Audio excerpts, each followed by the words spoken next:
What's going on, everybody? Welcome to the Pedro and Hannibal podcast. We are CP time, as Kuala said.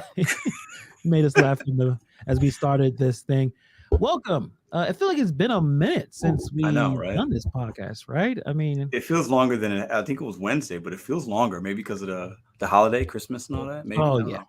it's been a very busy, at least for me. I'm sure you've been busy too. Yeah, Well, most importantly, happy Kwanzaa, everybody. This is the first day of Kwanzaa now. Pedro really loves Kwanzaa. I He's a do. big I do. fan. He knows all the details about it, and he's Facts. going to explain it all right now. So tell us, Pedro, what do you know about Kwanzaa? Why is it so special? I know how to spell it. That's impressive. You That's impressive. Listen, I yeah, don't know right. anything about Kwanzaa besides that it's a African holiday, right? There's Yeah. holidays around the world. Like Japan has one; they call it something else, Mhm. and then obviously, the Jewish people have Hanukkah. Yeah. Africans have Kwanzaa, and Well, white Christians and people have Merry Christmas. That's all I know. uh, yeah, Christians. There are all types of. There's Christians all over the world. But we're gonna talk a little bit about Kwanzaa, at least a few Kwanzaa. minutes, Okay. because it's actually something that I did celebrate growing up a little bit. My father's a big nerd. It's based in Pan Africanism, if that makes any sense. So it's not based in any religion. You don't have to worship anything. It was created by somebody, like a person, in 1960 something. So it's kind of like bringing some ideals, some principles to, I guess, think about. They do have some, like a candle, and they have like 7 candles. You light a candle every day, kind of. So it has some little bit of like they kind of jacked Hanukkah a little bit with their Hanukkah. candle Yeah. thing. Yeah. But they do every day means something. There's a reason why they're even doing it. So let me So show you real quick. similarities to Hanukkah, then for sure. Yeah, let me show you real quick, just in case you guys may be interested in knowing it. May I know it's not just all we just making fun. But I remember my father broke this down to me very young. Um, Interesting. yeah, so let me show you real quick. Let me see if I can make this a little bigger. Wait, it's funny. Okay, so I looked this up, right? Like Days of Kwanzaa and its meanings. Somehow on Google, they just started telling me dog breeds. It was like what the I saw seven, Bulldog. I was like, and it was what's going like on here? golden retriever. Like, listen, Google, get your shit together. That was like, What? I don't know what that was about. That was a bad bug by Google. So that's the wrong link. Let me show you. Okay, right here. Bam. Okay. Yeah. So yeah, see, like they have the candle. You light the Right. candle, every night. Every day is like another principle. So it's 7 principles to honor African heritage. So let me see. Let me go through the days. Let me find it. So today's the first day, and they're Swahili names. So it's kind of difficult sometimes to pronounce it. Like the first one is just emoja, right? Today is the first day, so it's unity. Unity. Yeah, Nice. maintaining unity as a family, community, and a race of people. So I mean, you could race kind of throw it in there, but community. The second day, this one's gonna be a little difficult. Pedro, can you pronounce this? Can you pronounce this? Let me see. Hold on. I can't even see. Hold up. Make it a little bigger for you. Okay. Ooh, man, I'm gonna butcher this, but I'm gonna try it. Like, go up a little bit. All right, I'm Yeah. gonna give it my best go. Let me see. Kuji Charlie, Kuji Chagwalia, I'm calling Almost. Yeah. Kuji Chagwalia. How do you say that? Yeah. Kuchi Jacolia. Kuji Chagwalia. The Okay, only reason I remember that because my father would I pronounce it. like that. It sounds good though. I like that. I like that. Yeah. So second Self days. determination. Yeah. So every day there's something you can look at, and really you're supposed to have like a conversation with your family about it. It's kind of like bringing up really important stuff, like important ideas. Like this, the third day is collective work and responsibility, building and maintaining a community. Um, the fourth day, cooperative economics, building and maintaining retail stores and other businesses. So like it's supposed to be something that you're supposed to celebrate and kind of come together, positive stuff. Yeah, it's centric on African people, but a lot of these principles, it don't matter who you are and You could where you practice came them. from. You can Yeah. practice Yeah. purpose. Work collectively to build communities that will restore the greatness of African people, but you can put that in any people, Yeah. everyone, right? Creativity. And then the last one is faith, belief in God, heritage. So I guess the last one is kind of based in religion, but Hmm. it's centered in that. And I think it's pretty cool. I think it's a pretty cool holiday. You don't get you don't necessarily get any presents or anything. I don't think I remember. It's basically Christmas. And I remember what happened is I'm sitting there and I just got my Christmas gifts. Mhm. And my father was like, all right, let's talk about the first day in Kwanzaa. And I'm like, I don't want to. I'm playing a Super Nintendo over here, man. I just got the new game. Like I'm playing Street Fighter 2. I don't hear all this. But then you kind of go through it as he kind of explained it. But then as you get older, as everything, you start to understand what's really important. But at the time, I was like, I want to play my game. I just got this game. I've been waiting all year for this. You want to have lectures and conversations right now? I'm on vacation, you know. But anyway. Well, how long did you guys do that growing up? Was that something that was most of your childhood? Does your father still talk and do? Yeah, he texted me this morning. Yeah. Happy Kwanzaa. So yeah, it's very important for him, and that's cool. When you really look at the days and what they represent, it's cool. I mean, you appreciate it as you get older, obviously, compared to when you're young and you're like, man, I got my games, man, I got time for this. You know, like just being honest, this is how I felt. But you definitely enjoy it now. And my son, again, he's playing games, so I didn't really bother him this year. But one of these days, I'm like, hey, sit down, put the Xbox down. And he's like, yo, Dad, I'm playing that. Come on. The fuck, like, don't curse at me, and we're gonna break down. We're gonna break that down. So let me ask you a question: have you've brought that to your generation, your family? Like, are you doing that with your son or not? Not yet. I guess I probably should have started, but well, you know what? God damn it, I'm gonna talk to him about it tomorrow. Why can't you? He has a focus issue, man. He just he in his world, and then I gotta get his attention. But yeah, definitely. He's a smart kid. Yeah, I think he'll understand it. I remember when I was young, I didn't appreciate it. So I'm like, should I bother him with this? But he probably should learn something. So I'm gonna bother him tomorrow about it. Well, maybe you could incorporate those. It was a 7 or 8. It was 7, right? Yeah. You can incorporate those into just regular conversations, maybe. You know what I'm saying? To where then it's not like, all right, I want to talk to you about this. You incorporate them in some convos, and then maybe towards the end or at some point you talk about how that fits into the Kwanzaa. Maybe, I don't know. Maybe, I think so. One of the things I talk to him a lot about is accountability. That's like a really one I stress, because when you deal with people out in the world and you see how people react when things go wrong, they want to point fingers. They want to say it's rigged. They want to kind of back out of responsibility. So that's one of the things I always stress him. Like, when something goes wrong, it's on you. No matter what it is, especially something simple now. He's in 3rd grade, but like for last week, I think he was a piece of paper, some kind of worksheet was missing. And I guess he thinks he either gave it to me or my wife. And he kind of told me, like, you lost it. And I was like, well, hold on a second, son. I don't remember you giving me the paper. Oh, he put it on you. Oh, yeah. We almost fought, right? We were about to get scrap. No scrap over here. I said, whose responsibility was this paper for? Like, who had it? Who got it from the beginning? He was like, me. I'm like, yeah, because you're responsible now for your work. You're responsible as a student. So those things I definitely preach on them on a daily basis. Like, it's on you.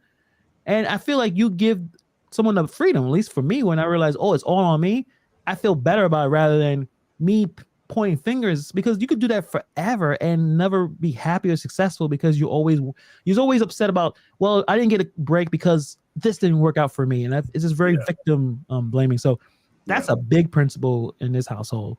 Like, you are responsible for you. And I think that works well, for at least in our industries, not working a regular W-2. When it's all on me, I feel better about it. I don't know. Sure. Yeah. And I think it's hard to teach that to a kid, right? Growing up, right? Yeah. Because accountability is something, it's when you make a mistake, even as men, we don't want to sometimes admit it, right? We want to pass the blame or make an excuse, but kids are like, they don't want to have that shame. They don't want to feel embarrassed. They don't want to get in trouble.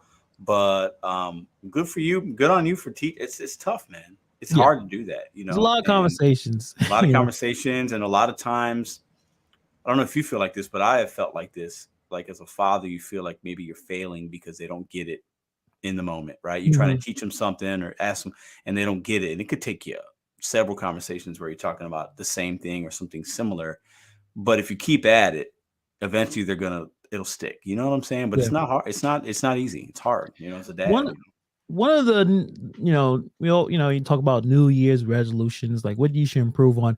And honestly, the one thing that I can think of is patience, more patience with him when he doesn't get it. Like what you were saying, not to get too, like not get too angry. Like it has to be even keel. Like he's going to struggle because we, as boys, we're going to struggle. It's not going to get into our brains as fast as we would like to. So that is something I'm working on. Like I have to take a step back and okay, be patient, talk to him. Don't sometimes we think that people doing things for like very like being really, I guess, like nefarious reasons. When they could just be a boob and he's making a mistake. He's too busy thinking about other things, and it's not like he's being really, really a bad kid or anything. It's just no, he still needs patience. So I think that's one thing I'm going to work on, my patience, because I am a very impatient person. Me too, man. Me too. It can affect negatively if you on them too much, because kids don't want to be. And I remember when I was a kid and I felt like sometimes I was, damn, can I do anything right? Damn, I'm fucking up. Yeah. I'm posting Michael Jordan numbers are fucking up. Like, damn, can I just get it right? So you don't want to do that, because then they'll retreat within themselves. They don't want to express themselves, and he doesn't do that. Like he's pretty confident. I mean, in fact, I would never have told my father you messed up or you've lost my paper. Yeah. Wouldn't happen. I wouldn't have been here. Yeah. You know what I mean? It's funny you mention it, because like it makes me think like we have these kids nowadays, right? Like we see like certain memes or we hear stories and we're like, well, back in the day, I would never talk to my mom like that. My mom, you know what I'm saying? Like these kids nowadays say crazy things to their parents. And like there's a lot of truth to that, right? It's true for me. Yeah, but you know what? I've been thinking about it. Like, are these kids, are they being disrespectful, or are they so confident, or are they just, they're not like when I was a kid, well, my mom and dad said pretty much went, and I was a troublemaker though. As soon as I got to like middle school, I was a little badass, right? But they still would try to discipline me. But like, I knew when not to talk back, because that's my parents, and I knew I was going to get something was going to happen. Right. But nowadays, kids, like I'm saying, like they're willing to talk back. They're willing to question everything. The millennials are questioning everything, whether it's at their job. But is that actually a strength? Because like they're not going to be pushed around. Like, hey, I know you're my dad, Hannibal. You're my pops, but hey, like I'm gonna show you that maybe I'm not wrong, or maybe you know what I'm saying? Like there's a level of confidence and strength that can come with that, versus just being like, okay, well, you're the boss, you're the parent, I have to listen to every single thing, right? Where when we were growing up, that was kind of how it was. And even the generation before us, it was definitely like that. You always listen to your boss no matter what. The customer's always right. Your mom and dad's always right. Right. And I don't know if that's really true anymore, right? As we learn more about ourselves and stuff, like I don't, so I think there could be a little bit of strength in having our kids not be disrespectful, but like challenge us. You know what I'm saying? Like a little bit. There's a line there, but I think it's neat that he can do that, though. You know what I'm saying? I think it's 100% important to be able to question authority. Yeah. So in my community, Black community, you don't question your parents. You don't, or you won't be around. It's just a lot of really authoritative, a little bit, but also they love you and they're trying to protect you. Mm-hmm. But if you're unable to question authority, then when you get older, you're unable to question authority and other facets, either at work or in school. You're worried about you're not stepping over that line, because some Black parents are very heavy-handed with punishment, or don't talk back, don't show emotion, don't you cry now because I'll give you something to cry about. Yep. Not healthy ways of dealing with conflict, because then when you go outside, when you get a little older, then you're dealing with conflict in that way, and it's not the most healthy way of living. Good point. Good point. Even physical stuff, and me and my wife, we don't hit our son, but sometimes some people say, hey, that did help. Like I got my ass kicked when I was young and I'm good. It did, but then some, it didn't help.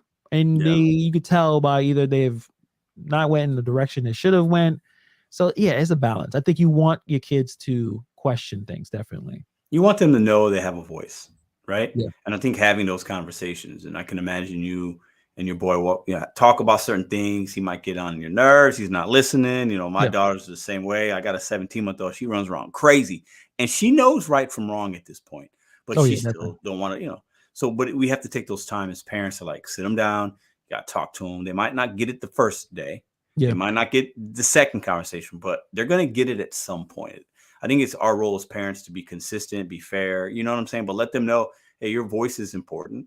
And just because I'm telling you something, it might not be right. Me and Hannibal and us parents out in the chat, like, we're flawed people, right? We're going to make mistakes as parents. Right. So our kids got to understand it's got to be a back and forth in a positive way. And that's the toughest thing about being a parent, in my opinion, is, you know, having a good balance, having the tough conversations, you know, like, and knowing that it's for a bigger result at the end, so that they're good human beings as they enter the adulthood and they're good people. But Right. when they're kids, it's tough to see that, because you just you get annoyed, you get aggravated, you want to discipline, and it's tough, man. You get impatient. You want to fix the problem right there. You want to fix it right away, but sometimes some problems aren't meant to be fixed that day. You know, it's a bigger thing, right? And it's more conversations or more whatever. So it's funny. I think you said it was homework, right? He lost a paper or something like that. He lost a paper, and he was already trying to like blame me, and like I gave it to you. Like, I don't remember you giving me the paper.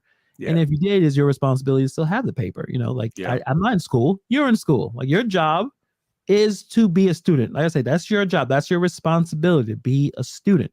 You need to do well, get good grades, make sure you pass all your stuff. That's your responsibility. And he gets that too. Oh yeah, I didn't even say hi to anyone in the chat. You know, appreciate you guys coming in and hanging out with us. It's not as cold as it was last 2 days for me. Like I think the crazy, like, super frozen stuff is kind of passing us. I don't know. We'll see. But it's interesting he was talking about parents and being right. I think it's important to understand that your parents are flawed, and you should kind of learn that early on. I think that's a problem too with certain, like, having a heavy-handed parent, and you go through way far into your life to realize, oh, my parents were just as flawed and kind of making a bunch of dumb decisions, right? For sure. And I feel like some cultures, they get it faster than others. And I don't want to go in a race thing, but I'm going to it. I feel like white people figure that out quicker, because they be talking back to their parents, and they know, like, yo, my parents is dumb. They don't know what the fuck is going on. That's the ongoing joke. You see the memes where, like, the white kids, like, or the black kids going to his white friend's house, and the white friend's like, I don't want to eat this shit. You making sandwiches?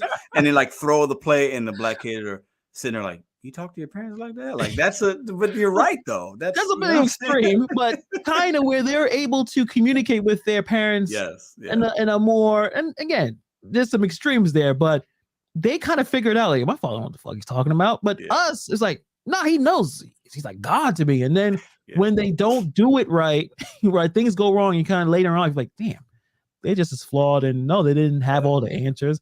But I think the earlier you learn that, I think the better the relationship is. Because there's times I apologize to my son. I say, hey, listen, I either yelled at you, or I was a little bit too aggressive. Like, I was too frustrated. I tell him why I was frustrated. You know, every time we have that kind of issue, I will talk to him about it. It's not like we have I'm screaming at him and then we talk nothing about it. It's always a conversation after the fact. If it may not be the first minute after, but it's always a conversation. So he understands that. I think I over told you this one time. I yelled at him. I apologized. He took it in well, because I drove him to school. I apologized for yelling at him. And then when my wife picked him up, he told, and this is maybe 6, he's like, oh, my dad apologized to me. He said sorry. The whole day at school, and that's the one thing he wanted to tell his mom. Those are important, because I feel like, you know, if that didn't do that, and then with some resentment or it's anger, so like those lines of communication need to be open. So, well, just the fact that you felt that you needed to do that, most parents won't. But that's probably a big moment for him to this point of his life, right? My dad is man enough to apologize to me. That meant something to him, and he remembered that, and he told his mom. And the hats off to you, man. That's not an easy thing to do. And we've talked about this before, breaking that, like, generational curse, as Kendrick Lamar calls it. You know, like figuring out, like, hey, I grew up and saw these and felt this kind of way, right, about how my dad or mom did things, right, whether it's good or bad. Okay, now I know what I want or not want to do as in my family, right? And I know, hey, you know what? Maybe I need to apologize to my son. Like, he needs to hear that. He needs to see that there's strength that a man can apologize, right? So you're showing him that, you know. So, and that's hard. That's a hard thing to do, but you know that's going to shape him, man. That's a big deal for him. Yeah, I didn't realize that until it happened. But I remember my father never apologized to me about anything. He kind of just be nice to you afterwards, like and that's kind of same thing for other parents. Like they do something wrong and they know they fucked up, but they're like, "Hey, you want to go? You want to get some meat? You want to go to McDonald's? Hey, you want to go to McDonald's? Hey, you want to watch this movie?" Like, but we didn't discuss what's going on. That that's but he's I realized that just like all the parents, they did the best they could with what they had. Yeah. So, there's no resentment there. There's no internet. Like I think now it's even worse now. You're a bad parent. All this internet, all this information. Like, what you doing? You're gonna be, you're gonna be put out there for sure. Yeah. But I think it's our dads are, dads are dads. It's tough. And I think my dad was 19 when I was born, or almost 20. So he was just barely an adult, right? And you're learning as you go. I'm still learning. I'm 41 years old. So like it's a tough thing, but just to have our dads in our lives, I think we're really blessed in a lot of ways, even if it's not. He's great now. I mean, he's texting you today about me, that's good now. Yeah, it's definitely like you get old. You kind of I realized that. Get Giggity said, "I never got an apology for an ass whooping. Nope, I deserve each and every one." Yeah, that's crazy. Yeah. Hector, what's up, Hector? I'm currently dealing with my parents right now. We have some serious family issues that's too dark for the show. Let's just say I'm looking to get adopted by anyone other than Nova. Why you threw in Nova? He's got to throw Nova in at the end. It's I appreciate Hector for sharing that. It's difficult because some people are not ready for those conversations. And when I was younger, man, I didn't want to deal with hard conversations. I would avoid any way not to talk about something serious because all the feelings coming up, anxiety or whatever. But then as I got older, I really appreciate a difficult conversation.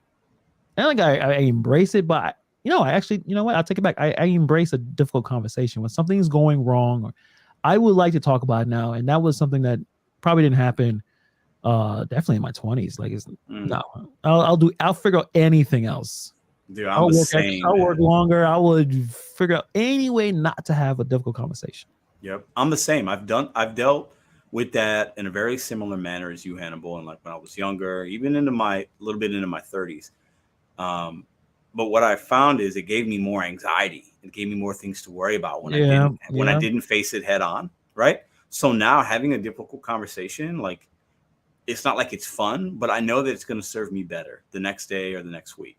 Right. Yeah. Because I got it out. I had a tough conversation. I admitted something. I had a conversation with my spouse, my kid, my dad, somebody at work I had to pull in the office. It always ended up being better than not doing it because that anxiety and the unknown can be really bad. And something eventually will surface at some point. So I couldn't agree with you more on that. And I definitely struggled with that when I was younger too. Yeah. Good comment with Gig. Then good luck with your situation, Hector. Prayers and hopefully it all works out.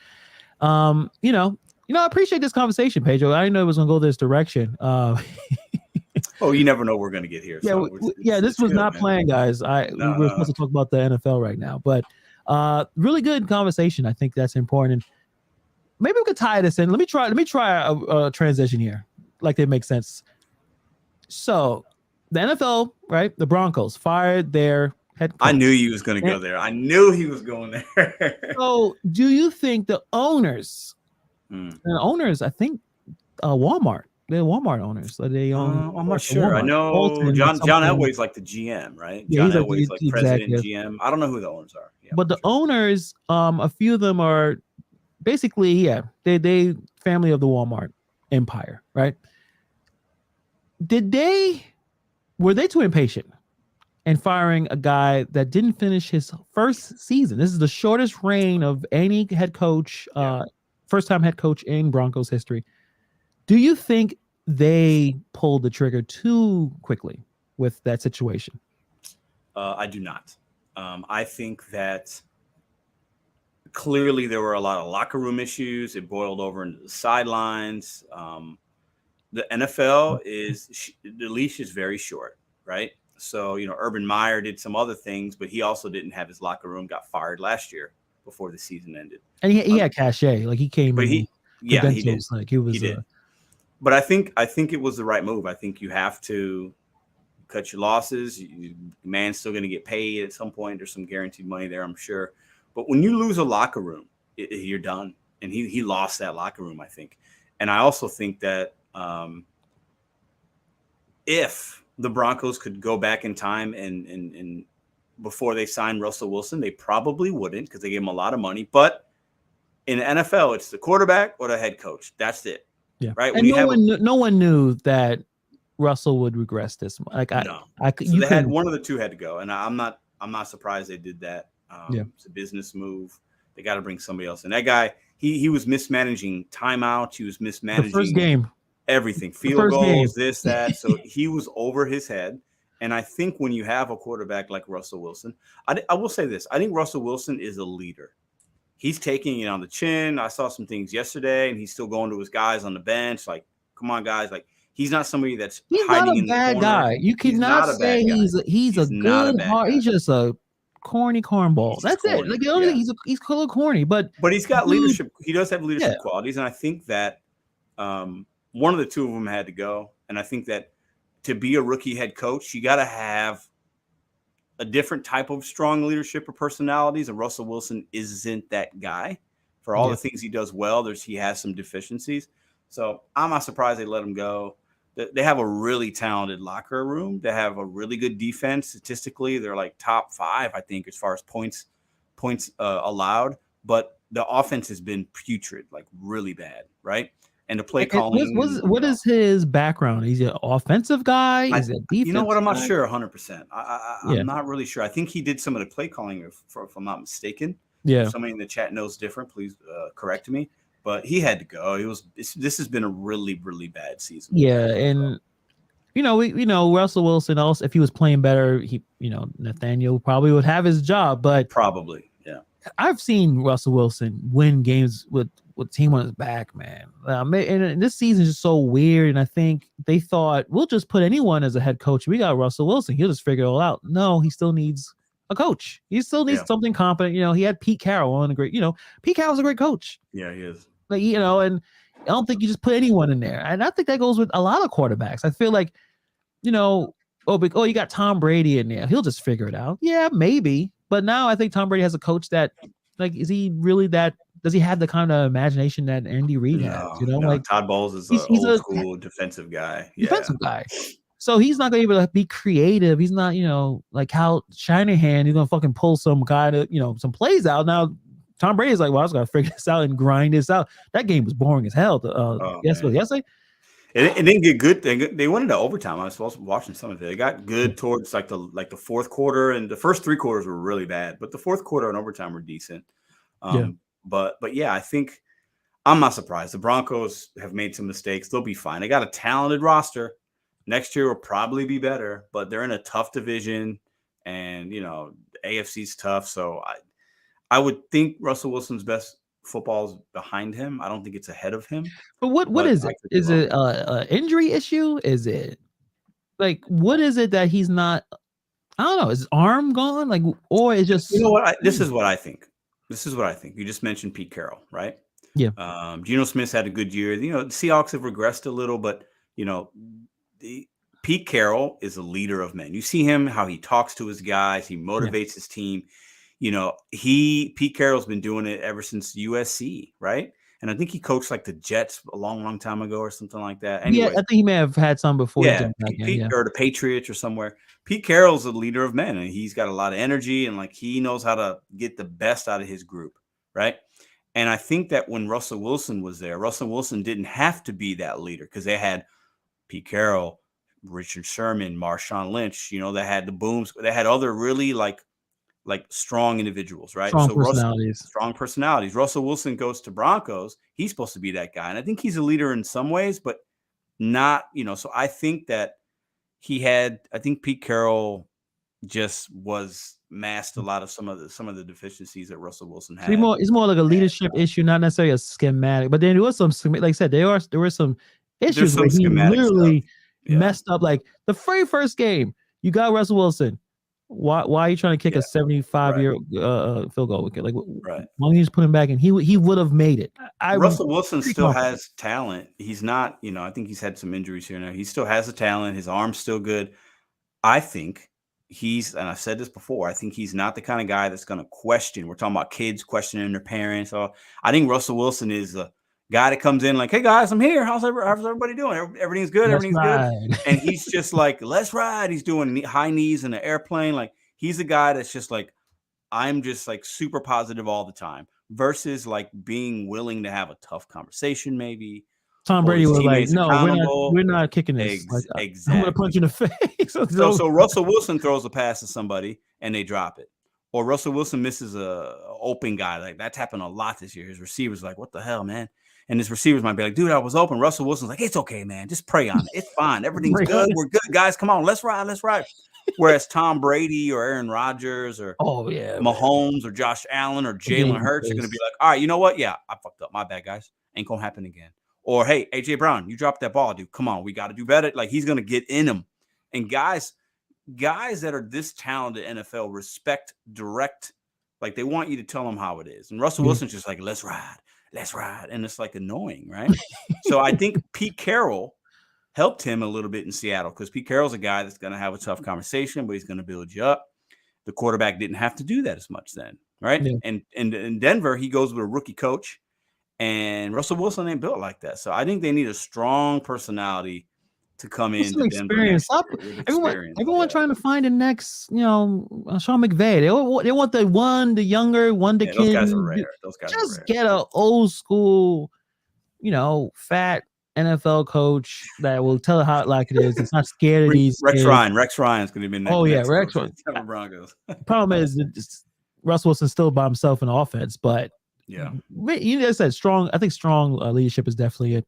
Let's ride. One thing that's going to be riding is the Giants going to the playoffs. Looks like it. Looks like it, isn't it? Looks like it.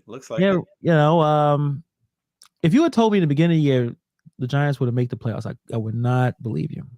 But it looks like it's going to happen. Now, how far they'll go, we'll see. They'll go as far as Daniel Jones will take them. True. And the only way they don't make the playoffs is if they lose the next two and then a couple other teams win out. That's the only reason. But I think they basically only got to win one out of the next two. Yeah. If they win the next two, they're definitely in. So it'll be interesting. The Eagles are probably going to shut down anyway. So probably. So I think that they're obviously not going to get a home game, right? They're going to have to go. They're going to have to go to Buccaneers or go to Minnesota or whoever, right? But we'll see. I mean, playoffs are playoffs. Anything can happen. So. Yeah, I mean, they lost to 3, and they actually put a decent effort. They didn't get blown out by the Vikings. They lost by 3 at the end. Field goal at the end. 61-yard field goal. Crazy. All right, maybe I'm not. Maybe I forgot, or maybe I don't remember.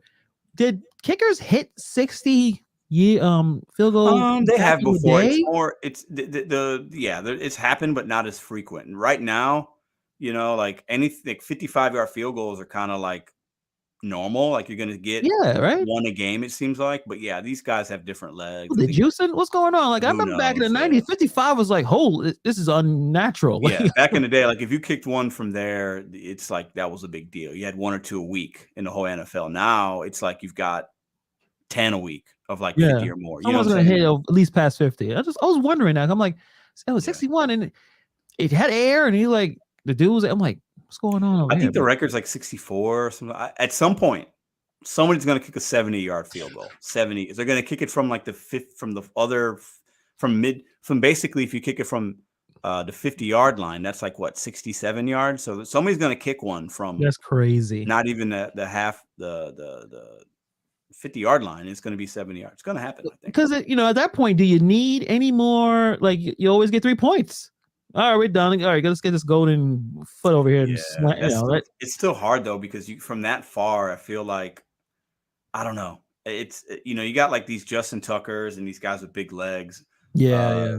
But for me, kicking is weird. It's a very weird thing. I would almost like some rule changes, at least like in overtime, to where I don't know. I think kicking is just. It can be exciting, but like I'd rather see more actual plays. If you're asking. Oh, so you're on the Skip Bayless. I think they got to do something. Yeah. If Skip Bayless basically, I think he said, get rid of all the kicking. I think everything. Like forget all the kicking. Get the kicking thing out. Special teams is important. And there's times of like when you see a kicker miss multiple kicks. I'm like, you're literally losing this team. Yeah. But they get fired quickly.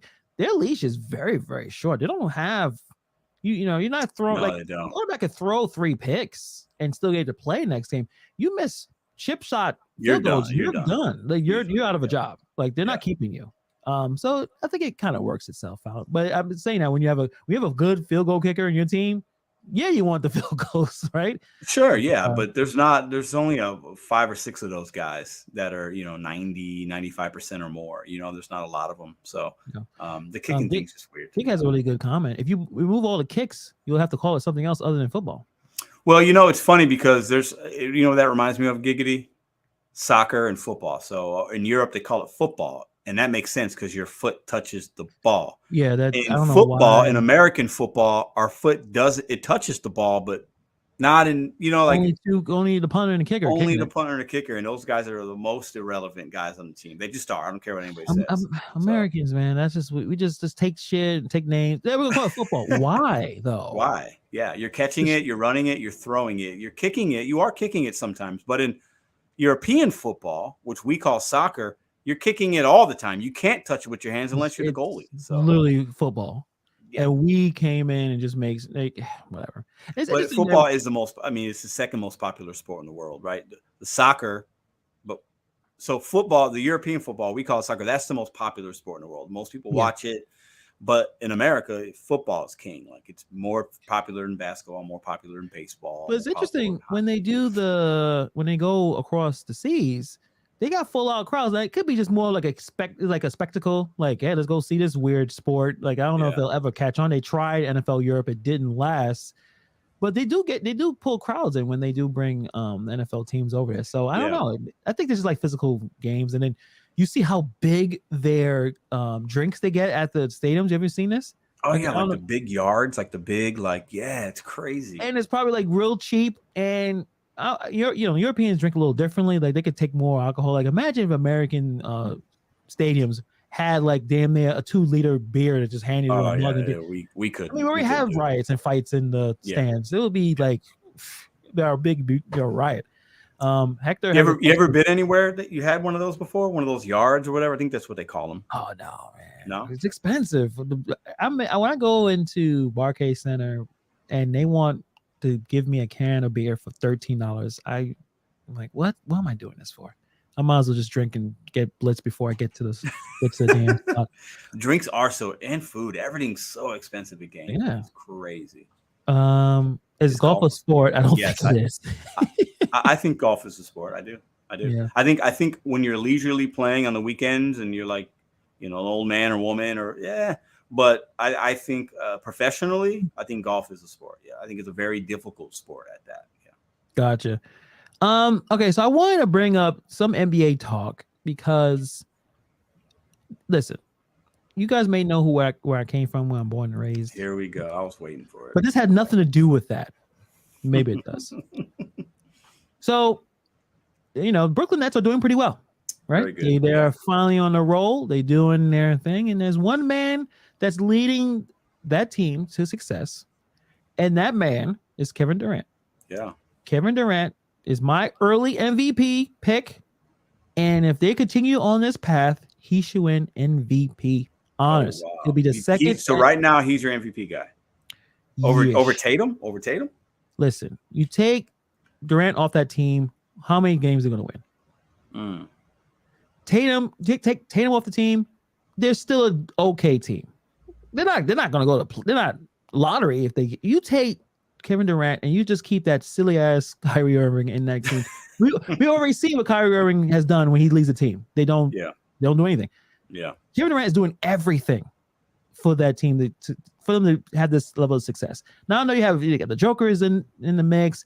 Embiid is for destroying teams. The Knicks had that one. Yeah. But you take some of those other players out, it's still a strong team. I mean, you look at the roster for the Nets. Who do they have? Well, they got your boy Kyrie. They got Simmons. They got they still have Blake. No, Blake Griffin's. No, he's playing for the. Yeah, they don't have. I mean, they don't have a lot. But KD's had a really strong and defensively. His defensive metrics are actually the field goal percentage he's holding his opponents is the best in the NBA right now. It's crazy. And his offensive efficiency is number one. So he's had a great month. But Jason Tatum's been carrying the Celtics since day one. Yep. I believe they're still the number one seed in the East. Just had a nice game yesterday on Christmas, nationally televised game. He put up 41 or 42. He's balling. He's balling. Yeah. So, but KD's doing this thing. I mean, KD, and he's been doing this, though. So maybe that's why I feel like, I shouldn't be surprised. It's Kevin Durant. He's been basically the second best player the last 10 years in the NBA behind LeBron James, right? I think most people would agree with that. But I don't know. I think, the Nets are the Nets. Something's going to happen. Nothing's going to happen. Something's going to happen. Yeah, something's going to happen. Something's going to happen. Kyrie's going to retweet something stupid. Something's going to happen. KD's going to say something or, because that's just what's they've shown us, right? But do I want them to continue to be successful? Yeah, because the East is loaded. I mean, the Celtics, the Bucks, the Nets, the Sixers. I mean, they're loaded, right? I mean, you want to see those 4 teams. Miami's still always good. You want to see those teams. The Cavaliers are strong this year with Mitchell. So the East is tough, and I want to see the Brooklyn Nets do well. It's good for basketball. The Knicks are, I think, the 6th or 7th seed right now. Yeah, there was a lot of Knicks slurping yesterday, and that's why they lost. It was a little bit too much. First of all, they're riding this win. First of all, they lost before they got to this point. They lost 2 games. Yep. Way too much. They overdid it, and that's what happens when they overdid it. And they had a good game. I mean, Randall last year, he looked lost. He was frustrated. Fans were booing him. He was obviously taking it personal. Yeah. Now he has a good point guard. Now, again, yesterday they were slurping the Knicks. Oh, I guess they didn't regret that $100 million deal. Slow down. Yeah. Slow down. He's a good player. Back in the day, at least for me, making that kind of money didn't mean you did 20 points a game. Yeah. Right? But now it is. You can make $100 million a year. Man. The market changed. By scoring 20 points a game. When you thought it should be 25, or maybe, I don't know, maybe 8 to 9 assists a game. But that's just what it is. So he's been good. I mean, Brunson's been good. No, I can't say. Yeah, of course. He's been good. I like his game. He's tough. I mean, he's good. But I mean, the Knicks won 8 in a row, and then after yesterday, they've lost 3 in a row now. But still a good 11-game stretch. 8-3, any team will take that. But for me, once you get after the new year, once you get into January, the basketball starts becoming a little more serious. You're about getting close to halfway there, and we'll see what happens. We'll see how long the Nets and the Knicks. I mean, I want both of them to make the playoffs. It's good for the NBA. Yeah. It is. It's big markets, big stars. You want to see that, right? I don't want to see the Pacers in the playoffs. Who could care? I want to see the big teams with the big names. That's what I want to see at least. So we'll see what happens. Yeah, I mean, rest in peace to the Lakers. They're out. Done. Anthony Davis man. So another weird story that I heard. I think it was during the game yesterday. James Harden. Now this Adrian Wojnarowski, Rosebomb. Just do some out cavalier, just talking like it was the regular thing. Yeah. So James Harden's thinking about going back to Houston, and then everyone in the panel were like, "What the f?" Jalen Rose was physically, he had a physical reaction to the news. And when Woj says it, he's not pulling out his ass. No, he's got some credibility for sure. Yeah. Yeah. How? Harden is a different type of dude, right? I can't even. I don't get it. Do you get it? He's different. He had a good game yesterday. He's been having a good week in basketball. But I think we got to remember, James Harden was a former MVP of the league. He was putting up crazy numbers. It was Mike D'Antoni's offense with the Houston. He was putting up crazy numbers, and he facilitated the offense 100% when he was on the court. Right now, Joel Embiid's a better basketball player. He's a bigger personality. He's a better basketball player. He's just a taller physical. That's his team. That's his team. Yeah, I think James Harden is so strong, man. I think he's cool with doing that and playing the second fiddle. But yeah, who wants to go back to Houston? He wants to go to strip clubs he remembers. He wants to go hang out. I'm sure he misses home. That was his home. And I think it could be a nice little, But Houston is a young team. They're rebuilding. Yeah, they got. And I think with Jalen. I think Jalen. Someone mentioned they have a lot of cap space. It's you're 34 years old and he still wants as much money as possible. Yeah. It's like, oh, dude, you go to Houston, you're not winning a championship. No. You've pushed yourself out of these situations. I think he should have stayed with the Nets. He should have. I don't understand being with Kyrie was frustrating, but he could have just stayed because now I feel like that trade was a bit of a wash.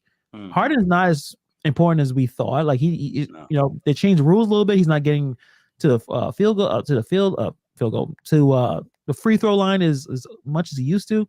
Ben Simmons is still Ben Simmons, so it was a wash. But he should have stayed with the Nets, and now he's like, well, I want to go back to Houston for what?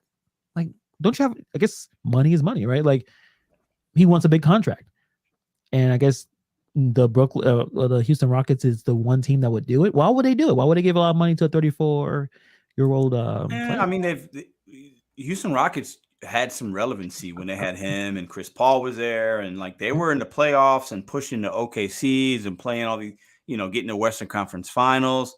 They ain't doing that now. So if anything, you bring back James Harden, and people love James Harden in Houston. If he went back, they would welcome him. He's a big draw, big ticket, and they've got to be losing some kind of revenue on. The Houston Rockets games used to be on Christmas. They're not on Christmas anymore, right? So you bring a James Harden back, it helps you push the needle a little bit. So I think it could be for those reasons. And I think James Harden, we got to remember, these guys got egos, man. Like when you go from scoring 35 a game and you're the MVP, and now you're at, I'm going to score 20, 22, and I'm going to be the second fiddle. And not everybody's around my locker at the end of the game. They're talking to Joel Embiid because he's just a better player and a better personality, actually, I think. So he embraces the public. Yeah, he does. And he's MVP candidate. James Harden's not. James Harden's never going to be the MVP candidate again. So I think he just maybe wants to go back and remember the good times and end his career there. I can see that. Yeah. Gig says Harden is the Kanye of the NBA. Oh, that's an insult to Kanye, man. What are you talking about? I guess the I guess doing things that don't make a lot of sense. I mean, Harden, he plays, he shows up. He's a good facilitator of basketball.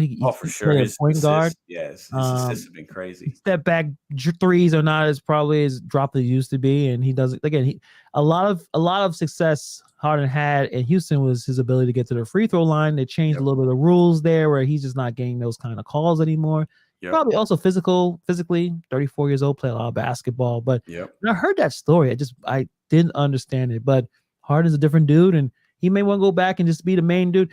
I mean, was it Bradley Beal took a godly amount of money, and fully understanding he's not stupid. The Washington Wizards now? Yeah. Wizards, yeah. Are not going to ever go anywhere. No. He's like, F it. I want to just have so much money. I'll just deal with what's happening. I mean, I don't know what their record is. They may not be that bad, but actually they may be bad. I don't know. I will check the record for. I don't need the Wizards. They're not in the playoffs. They're not going to be in the playoffs. No. But he signed that contract knowing that I'll never really make it more than what it is. No, but in the NBA, you could get out of that contract. You could, he might. I don't think he'll end his career with Washington. I could see him going somewhere else. I mean, he's still a really good player, and he can go somewhere else and later in his career and chase a ring and be the second or third option as far as scoring and maybe do something. So I wouldn't be surprised if that happens. But 13 and 21. Yeah, that's probably that's got to be one of the worst records in the NBA. Yeah, he's down there with the Magic, Hornets, and the Detroit Pistons. The Detroit Pistons are god awful. And they had promise, but I think one of their guys got hurt. Didn't Cunningham get hurt? They got a lot of young guys. Ivy, Kate Cunningham, a young team. Very young team. They had, but I think Cunningham got hurt. I think that hurt them a little bit. But Detroit's also another team that when they're like the Houston and OKC. Like once you had these superstars and you get rid of them and then you're trying to rebuild, I feel like those teams have just been rebuilding for 6, 7, 8 years. And they're just not relevant anymore because they don't have a superstar. In the NBA, you got to have a superstar.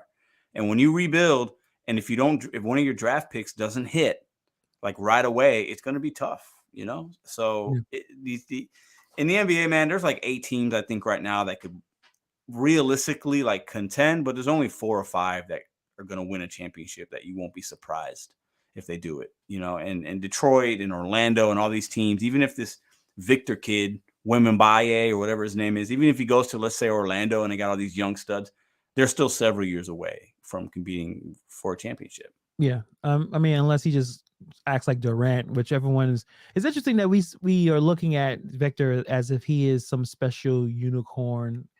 Durant is a unicorn. Durant is the guy. I mean, we looked at Chris Snaps, Genius, whatever his name is. He's played with the Wizards. He was supposed to be the savior of the Knicks. He sucks. Yep. Tall, but he can't stay in the court. He actually is playing much better. Actually, I'll give him that. He's playing much better. But Durant is the unicorn. Durant is a man that can dribble like a point guard, shoot from 30, can finish, dunk on people. Yeah. He'll play defense if he wants to. Like he can do it all. The only problem is he likes playing around with his Twitter machine. He does. He does. Let me throw in. I think I saw a question with Hector. It said, is NASCAR a sport? Yeah. What do you say? You say driving is not a sport. I say it is not a sport. Racing is a sport.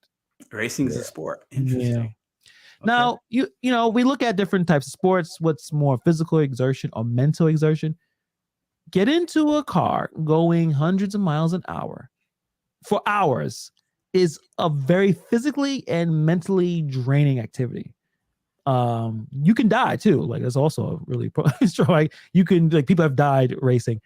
Yeah, definitely a sport. Now, is it? I mean, do I watch? I don't watch it. So for me, I think you got to hit a ball and do something with your feet on the ground or something for it to be a sport, in my opinion. But you're right about the racing. There's a lot of physical, like it's physically not easy to do it. Yeah, but you're still driving a car. It is dangerous, but just because it's dangerous to me doesn't mean it's a sport. Yeah. Happy Kwanzaa, Yos. What up, Yos? It's only one happy Kwanzaa. Appreciate that, fellow black man. Fist right here. Oh, look, Yos got it. He says, Uma. He knew. Yos, you missed the beginning, but we broke down. We broke down to all this. You know what? We got to talk later, Yos, man.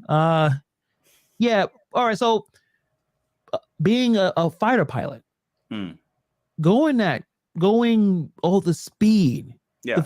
You can't be an unfit person to do that. It's not a sport though. So flying a jet's not a sport. You're not going against somebody, right? There's no ball involved. Where's the scoring? I don't know. Life and death. I mean, so it's getting on a airplane and being a captain of an airplane. That's probably not easy to do. Is that a sport? I mean, is docking a big boat a sport? That's not easy to do. Just because something's hard doesn't mean it's a sport. Fair enough. But I think for racing is you get in a car, you win first place, you win. So there's rules and all that thing, all that type. I think what's the fastest you ever drove a car? I was just about to ask you the same question. I've been 120, 125 on a car. What is wrong with you? What were we doing? No, but it was a fun time. Yeah. I've been over 100 a couple of times, 125 or so, and it felt scary but very exhilarating. Were you trying to impress a chick? Yeah. Yep. 100%. I remember the highway I was on. I was insane. I don't recommend this. This was like 2 a.m. Nobody was on the road, and I was on the highway. I was like, I feel comfortable. Let's see what this, car can do. And the car started kind of shaking a little bit at the end. I was like, all right, let's. But see, I don't consider that a sport. I was just being stupid. So. No, you're crazy. Yeah. No, it's not a sport. Who you were racing? I wasn't racing anybody. Yeah, I wouldn't race anybody like that. I was just, with a really cool chick, and we were just having fun. So. Yeah. So look at me, look how cool I am. We're going 120. I had what was the car? It was a Lincoln something. I don't know, but she got up there 125. Yeah. Yosis went 130 in a month. You guys are absolutely insane. Nice, awesome. I wouldn't do that again. I would not do that right now. Let me just say that for clarity. I would not. Yeah, I couldn't tell you. Most I went maybe 101 or like 2 or something like that. That's still fast though. You hitting 100. Fast. It's it wasn't even in my car. It was in my car was in a shop. They gave me a Nissan Altima. Now, black people, we love the Nissan Altima. You flying through that thing. And I was going fast and I didn't even feel it.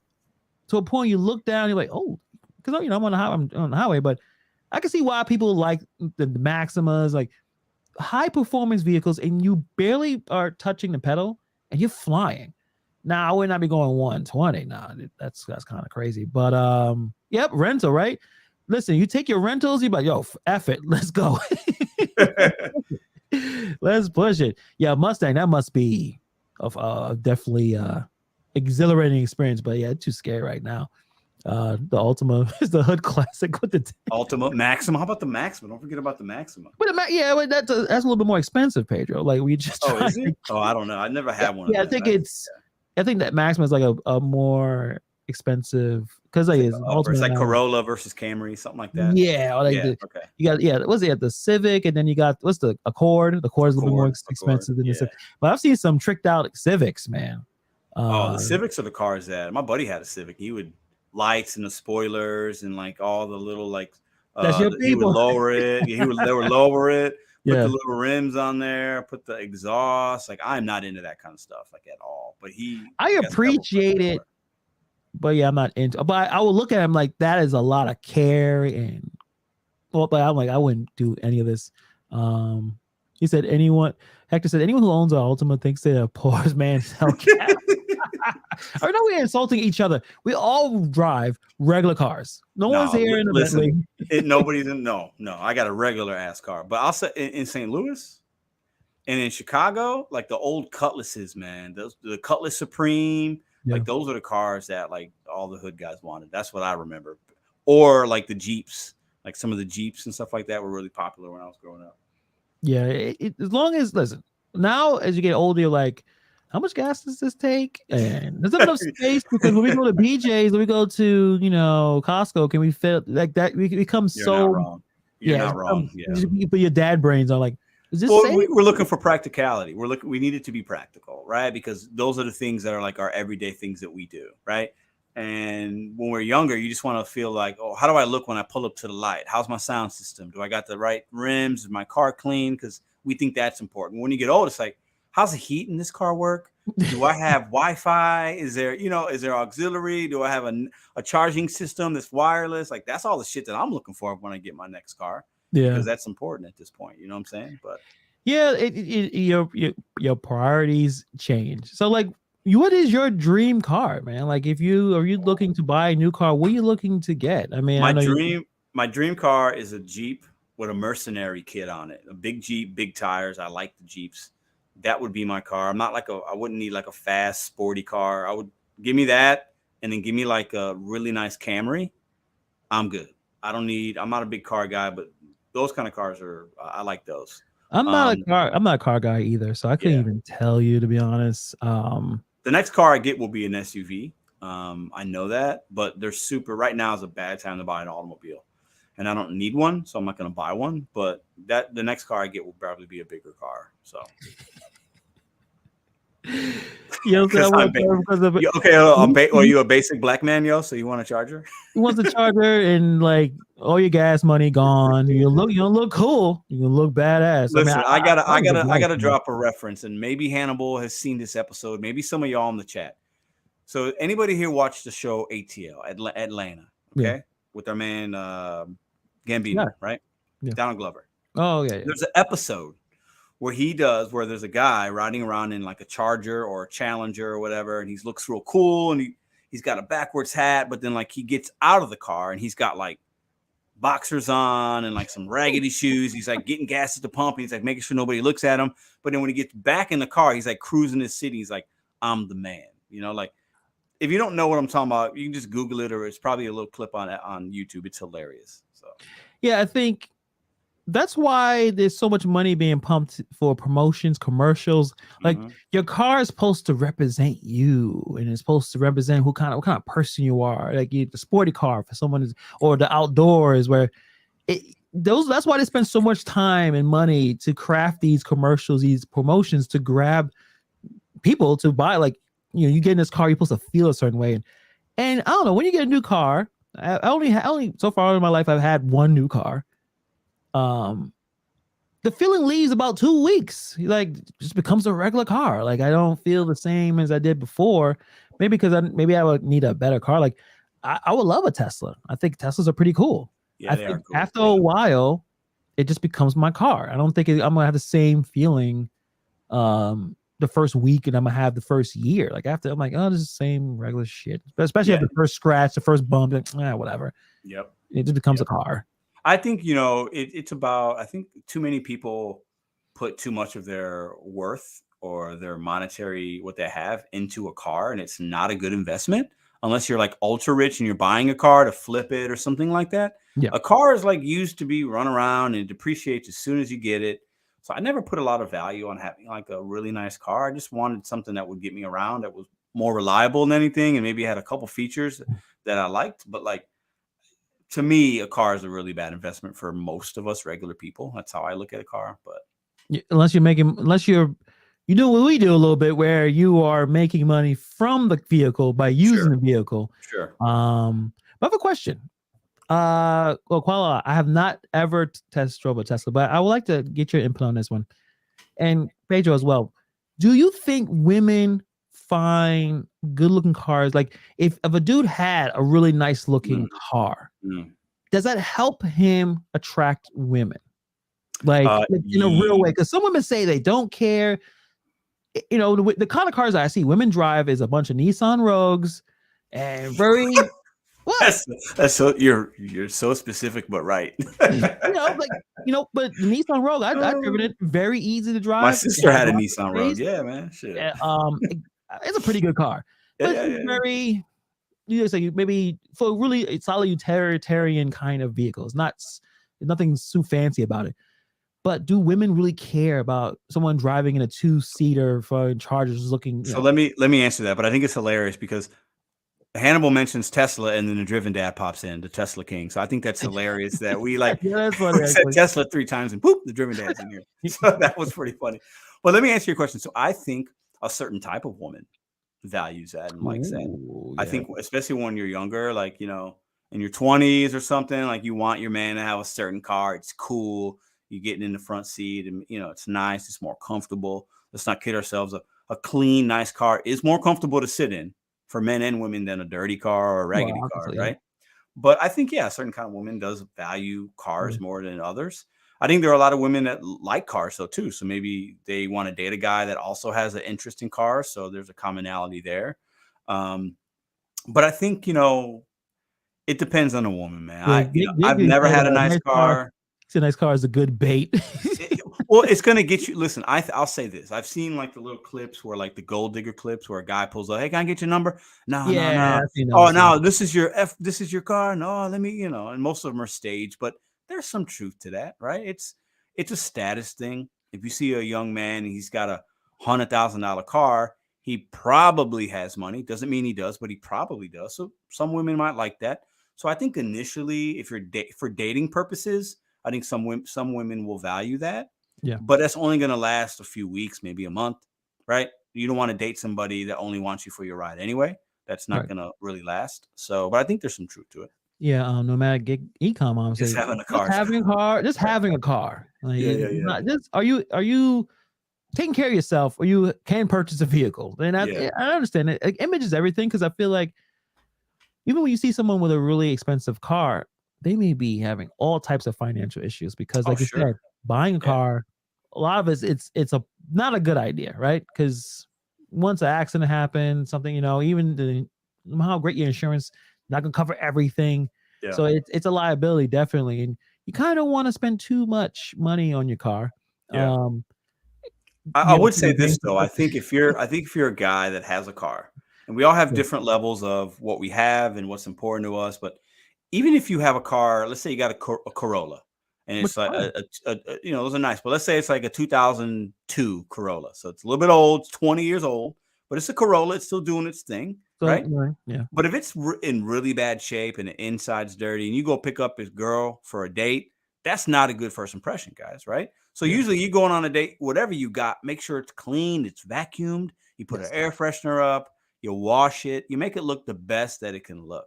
Because if you roll up, take pride on whatever you got. If you roll up and your car ain't right, some women will say, well, that might say a lot about how you take care of other things, right? If you can't take care of your car, what's your bathroom look like? What's your house look like? Mm-hmm. What are you know what I'm saying? What's your financial situation? So I don't necessarily throw any kind of shots or shade at women that want to date a guy based on if he has a nice car. But for me, it's like, well, what's nice? Is it clean, or is it like brand new?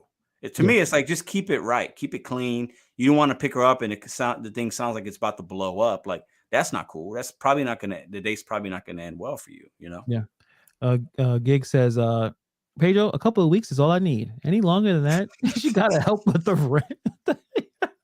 Well, hey, Gig, that's your lifestyle, bro. I mean, you do you, man. Listen, he should make a show about this lifestyle. But you know, it's take it. But Pedro was 100% correct. Take pride in what you have. Yeah. Clean it. Don't go broke trying to get the latest and greatest. Right now, car prices they've been going down a little bit, but they're still ridiculously expensive. Used car prices have been going up. Kind of just that's why I have a Jeep Liberty. It's a 2010. It has been giving me some issues as of late. Nothing, but if the whole thing bursts into flames, I am not buying a new car. No, I'll figure. What would you do? Well, I'm in New York City, so I'm gonna get one of those e-scooters. Okay. Hector kind of mentioned the Ultimate Flex is having an unlimited Metro card, but I don't want to go in the subway. They the bums are down there. They beat you up. It's like zombies down there. Scary. You don't want to slum it anymore. You may go in waiting for a train and the bum may jump on you, bite you in the neck, you turn into one. Like so, I'm gonna probably get a scooter and zip around because a lot of my driving in my locations, a lot of it's very close. Like I don't drive pretty short. Yeah. And old lady got the sedan. If I needed to use one, I'm gonna wait until things hit rock bottom and get a really nice vehicle with a good price, probably SUV. Yeah. Something that you know what, maybe I should get a Nissan Rogue. Nissan Rogue, interesting. A nice color. Maybe get the rims so you look cool. Yeah. You putting rims on a Nissan Rogue, Hannibal? I have not seen any tricked out Nissan Rogue. I've seen tricked out everything. I was Jeep Cherokee's looking like man, what is that? He's like, is this a Cherokee? Like, but no, I haven't seen a tricked out Nissan. Maybe I will turn that around. That'd be wild. Put some Dayton's out, like the rims or the tires that like pop out, and there's the Nissan Rogue's lowered a little bit, that's pretty nice. A nice color, you know what? and have good fuel economy and have all the other stuff that's important. But also, you still want to enjoy, looking fresh, blasting some music. Speaking of music, we haven't a chance to talk about this, but we will do this on Wednesday because we need to the end of the year. Album of the year. Yep. Album of the year. And the Grammys, we'll talk more about it. I won't break it down now, but I don't know what's going on over there. Did they send the Artist of the Year album? Did that stuff come out? I haven't seen it. We'll talk about it more, but I'll throw that right now. So they have the best rap album. This actually came out last month, actually. Oh, so he's the best rap album of the year. It's 5 albums, and when the Grammys come, one of these albums will win. So you got Pusha T. Is Almost Dry. Right? Not surprised. Okay. Not surprised. Kendrick Lamar, Mr. Morale and the Big Steppers. Yep. DJ Khaled, God Did. I like one song or 2 songs on an album, but that's not okay. Interesting. Next. I Never Liked You from Future. Is this the BET Awards or the Grammys? What is that's this? My kind of joke. No, Grammys. Okay. All right. I don't even maybe one song from Future that was good. Yeah. One. And don't tell me the 5th one. Don't tell me. Guess what's the 5th one? You'll probably get it right. Drake. Close. Oh, okay. Something Jake Harlow. Jake Harlow. Come home, the kid. Listen, no. You know what? Listen, this is good. This is good. Do you know why? Do you know why this is good? Kendrick Lamar is going to win, and I've been calling it all year. If Kendrick Lamar, he's going to probably win. Pusha T, either one have got to be the front. Kendrick Lamar is definitely going to win album. I think Kendrick has a bunch of nominees. But what the hell? Where's my boy Nas? What is happening? We have a lot of anger. We got a lot of stuff to talk about Wednesday. I'm really upset. I'm really upset. I'm a little upset now. Yeah. Jack Harlow. I'm actually, you know what? What? That album came out in May. I'm gonna tell you this right now. I haven't heard anyone play anything from it. Like I'm gonna tell you this right now. If he does if Kendrick Lamar loses to Jack Harlow, he lost to Macklemore, Kendrick Lamar is gonna lose he's gonna pull a Will Smith and go up there and slap somebody. And I would defend him if he did. Would be worse. This would be way worse. Because at least Macklemore a few songs, like that was his best album ever, right? He has skill. He has some skill. There were hits that I heard all the time. I haven't heard one Jack Harlow song a lot since it came. No, I've heard. Well, when it came out, it was pumping. It was bumping for a couple of months. Yeah. The Dua Lipa song, and like various. I've heard it, but why Nas isn't? What's the Nas hate? Did he screw? Did he screw somebody's wife that's on the committee or something at some point? Like, what's going on, man? Hector has a good one. Maybe people are smoking crack. I don't know. It's DJ Khaled. That's not even he. Who gets the Grammy? He does for being a producer. It's not even. He's not even rapping on the song. Like, what's going on here? Crazy. Commercials probably the best is commercial. It's very, very commercial. They put Jack Lamar. He's got to win. If Kendrick doesn't win, I'm boycotting the Grammys. I'm never going again. I know they ask me every year. Fuck that. I ain't going. So we gotta talk about that, but we're gonna have our own, our personal rap album of the year. Yes. I guess we'll see. Maybe I'll do. You want to do a top 5? I don't know if you have top 5 albums you heard all year. I could do 3. I could do a top 3. I'll do 3. Now I'll have some honorable mentions. Yeah, let's do that. But that did not make a whole lot of sense, and it's. We'll talk more about it on Wednesday. We have a lot to say on it. But other than that, guys, another fast hour and change kind of passed through. Thank you guys for coming through as always. This year's flying by. Thanks to all the new subs. I think we over 400 now. Appreciate y'all for coming in, showing us love. Hit the like button on the way out. Let your friends and family know that love hip hop, that love music, that love sports, that like to see Hannibal and I just make clowns of ourselves because we talk nonsense every once in a while. Hannibal says the Brooklyn Nets are going to win and KD's MVP, and I'm a lonely Bears fan. So if you like that kind of stuff, let your friends and family know. Let them know where they can find us. So Exactly. So we'll see you guys next time. Peace.